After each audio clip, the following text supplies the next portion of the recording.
Have you ever looked at somebody's face and knew exactly what they were thinking? I have. I was doing a program for a corporation, and in the room was a big leader.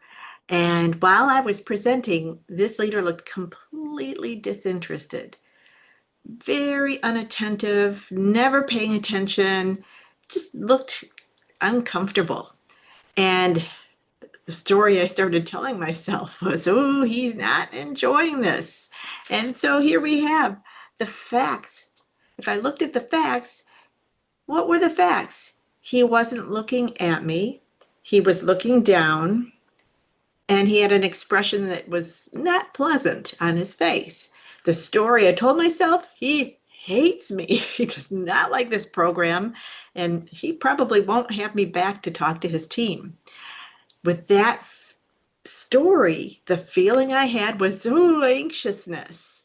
And luckily, I caught myself before the action was me kind of disintegrating or putting all my attention on him and not the whole group.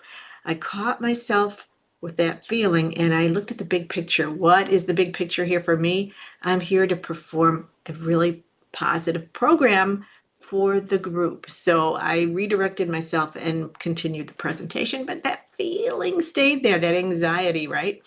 Well, after the presentation was over, he came up to me and I'm like, oh man, here we go.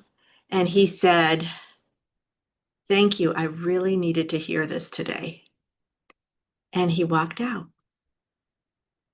So sometimes our story about the facts are not at all the right story. So we kind of have to check ourselves, do a self-awareness check in the moment and ask ourselves, what were the facts? Are there others, another story here? Now, sometimes our interpretation is exactly right. We have a feeling about it and it's dead on.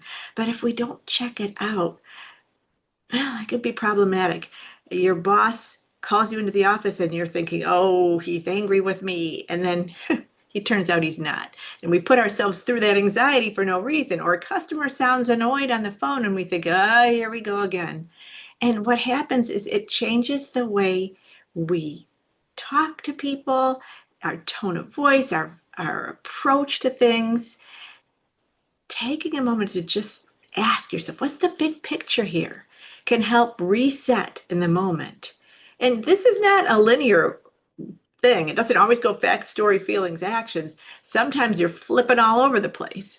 So, bottom line though, check out your story because it's not always the right story. It's not always the most accurate story. Look at the facts, check out your story, and ask yourself, what's the big picture? You're having an argument with a coworker and then you want to just get back at them. What's the big picture? You want a working relationship with this person. So what do you need to do? Have a conversation. Communication can really improve relationships, increase your ability to build rapport and have a positive interaction with your team. Uh, this little diagram has helped me many times in the moment when I'm feeling the feeling. I'm asking myself, what's the story I'm telling myself here?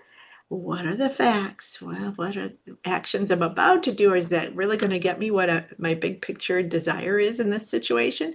Probably not. So before you act, ask yourself, what's the big picture?